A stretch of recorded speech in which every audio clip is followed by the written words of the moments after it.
திருக்கையிலாயம் சென்று எனப்பன் ஈசன் அமர்ந்த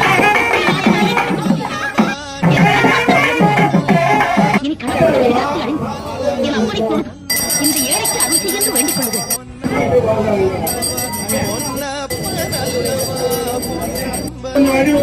இது என்ன சோதனை? வழிகளெல்லாம் சிவலிங்கமாக இறைவா, பார்க்கவிடமெல்லாம் உபயோகமாக அமைத்துவிட்டார். நான் எப்படி வழியேறி வரப்போகிறேன் என்று பார்க்கிறாயா? எங்கும் நீயே இருக்கிறாய் என்று எனக்கு எடுத்துக்காட்ட நீ ஒரே வடிவமாக இருந்து காட்டியிருக்கிறாயா? ஒருக்கா இப்படியெல்லாம் சொல்லிட்டார். நான் திரும்பி போய்கிறேன் என்று எண்ணினார். உன் வடிவங்களை இருந்து அகற்றினாலும் நீ நான் வடிவை காலால் நடந்து கொண்டாகிறேன். என் தலையால்